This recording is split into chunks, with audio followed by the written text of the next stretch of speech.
नमस्कार साथियों, हम बात कर रहे थे कक्षा 6 से 12 के अंतर्गत राजस्थान अध्ययन पुस्तक के बारे में। यह पुस्तक काफ़ी प्रमाणिक है एनसीईआरटी और आरबीएसई पुस्तकों के माध्यम से। तो आप यहाँ से जो प्रश्न याद करेंगे वो 100% राजस्थान जीके के आपको प्रतियोगी परीक्षाओं में पूछे जाएंगे, क्योंकि आपकी महत्वपूर्ण मान के चलिए यही पुस्तकें जो है वो आपकी नींव होती है। और पीडीएफ डाउनलोड करना चाहते हैं तो 360 पेज की पूरी पीडीएफ मैंने प्रोवाइड कर रखी है आपको। लिंक आपको डिस्क्रिप्शन में दिया गया है, वहाँ पर जाइएगा। एसके स्टडी एकेडमी ऐप जो है वो ओपन होगा। इंस्टॉल करने के बाद नोट्स वाले फोल्डर से इस पीडीएफ को डाउनलोड कर पाएंगे। तो 5वां अध्याय चल रहा था कक्षा 10 के राजस्थान अध्ययन पुस्तक का, जिसका नाम है राजस्थानी चित्रकला एवं लोक कलाएँ।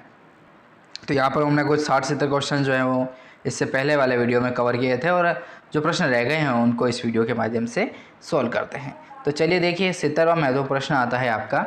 तो प्रश्न है कि मकर संक्रांति पर जो मेहंदी लगाई जाती है उसका अलंकरण किया जाता है, तो बनाए जाते हैं तो घेवर और बीजनी बनाए जाते हैं दोस्तों। घेवर और बीजनी, ठीक है, मेहंदी से बनाए जाते हैं, ठीक है।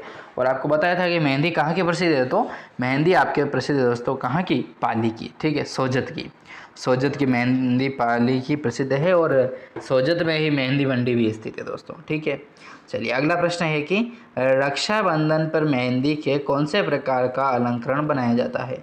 रक्षाबंधन की बात कर रहे हैं। रक्षाबंधन पर जब मेहंदी के एक विशेष प्रकार का अलंकरण किया जाता है, ठीक है, तो वो लहरिया के नाम से जाना जाता है और चिक के नाम से भी उसे जाना जाता है। अगला प्रश्न बनता है कि शादी पर मेहंदी के कौन से प्रकार का अलंकरण बनाया जाता है। शादी पर यदि बात करें अपन, जब शादी हो रही हो किसी भाई बहन की, किसी की भी आपके परिवार में, तो मेहंदी बनाई जाती है, आपको पता ही है। तो किस प्रकार की बनाया जाता है, एक तो बनाया जाता है उनमें अलंकरण यदि देखा जाए, चित्र देखे जाए तो तोरण का बनाते हैं, केरी का बनाते हैं, सिंघाड़ा का बनाया जाता है, कलश का बनाया जाता है, और एक फूल आदि का जो है वो बनाया जाता है इसी के अंतर्गत, जिसमें शादी किसी की हो रही है वहाँ पर, ठीक है। तो पता ही है आपको, मेहंदी वहाँ पर लगवाई जाती है तो शुभ माना जाता है, इसीलिए। फिर प्रश्न है कि गोदना गुदवाने का सर्वाधिक प्रचलन जो है वो किन में रहा है, तो आदिवासियों में रहा है, ठीक है। सांसी जनजाति, सहरिया जनजाति, भील जनजाति, इनमें यदि देखा जाए तो जो गुदवाए जाते हैं, अर्थात जो आपको पता हो तो वो गुदवाए जाते हैं, ठीक है ना। चित्र टेटू सीधी सी बात है। टेटू जो हैं वो आदिवासी महिलाओं में काफ़ी प्रसिद्ध होते हैं, ठीक है। अगला प्रश्न देखें, तो प्रश्न है आपका कि ग्रामीण क्षेत्र में भंडार के उद्देश्य से, सॉरी दोस्तों छींक आ जाती है। प्रश्न है कि ग्रामीण क्षेत्र में भंडार के उद्देश्य से चिकनी मिट्टी की सहायता से किसका निर्माण किया जाता है। चिकनी यदि मिट्टी का निर्माण किया जा रहा है तो किसका द्वारा किया जाता है, कोठिया।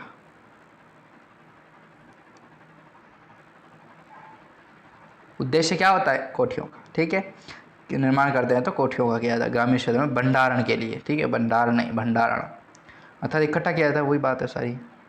फंडा एक ही कुल मिला के, कान ये पकड़ो आप वो पकड़ो। फिर प्रश्न देखें तो प्रश्न है, पश्चिमी राजस्थान में घरेलू सामान रखने के लिए मिट्टी और बांस की खुपच्चियाँ बनाई जाती है, ठीक है। वो बनी आकृतियाँ हैं, उन्हें क्या कहते हैं, तो उन्हें व्हील के नाम से जाना जाता है, ठीक है, व्हील।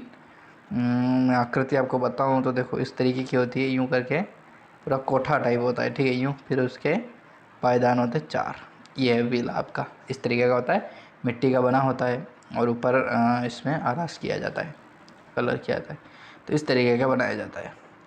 फिर प्रश्न है कि व्हील जो है वो किस क्षेत्र में अधिक प्रसिद्ध है दोस्तों, तो जैसलमेर में, ठीक है। ये फ्रीज का कार्य करता है, ठीक है, क्योंकि मिट्टी होती है, और मिट्टी से अंदर जो सामान आप दही रख रहे हो, दूध रख रहे हो, तो ठंडा रहता है, भले आप चाहे गर्मी में भी रख देंगे तो भी ठंडा ही रहेगा। तो व्हील जो है किस प्रकार से अधिक क्षेत्र में प्रसिद्ध है, तो जैसलमेर में प्रसिद्ध है, भंडारण का एक प्रकार है ये, ठीक है, व्हील। प्रश्न है कि उदयपुर के भारतीय लोक कला मंडल के कलाकारों ने कठपुतली कला के विश्व का प्रथम पुरस्कार जो है वो कब प्राप्त किया था, तो 1965 में प्राप्त किया था, और रुबानिया में किया गया था, ठीक है। पीडीएफ डाउनलोड करनी है, लिंक आपको डिस्क्रिप्शन दिया है ना मैंने, तो वहाँ पर जाइएगा, कर कीजिएगा। इसी के अंतर्गत 5वां अध्याय अपना कंप्लीट हुआ, राजस्थानी चित्रकला एवं लोक कलाएँ। अगला अध्याय है अपना राजस्थान के स्थापत्य एवं शिल्प के विविध आयाम, ठीक है। इन आयामों को हम पढ़ेंगे और अच्छे तरीके से प्रयास करेंगे कि इन प्रश्नों को अपन सोल्व कर पाएँ, और इन प्रश्नों के माध्यम से आपके एग्ज़ाम में भी आ पाएँ, ठीक है ना। तो इस तरीके की पूरी सीरीज़ है ये, 360 पेज की पीडीएफ है, ज़रूर डाउनलोड करें और पढ़ाई को एक नई दिशा प्रदान करें। ये परीक्षा आपके पटवारी की हो गई, ग्राम विकास अधिकारी की हो गई, या फिर चतुर्थ श्रेणी की हो गई, सभी के लिए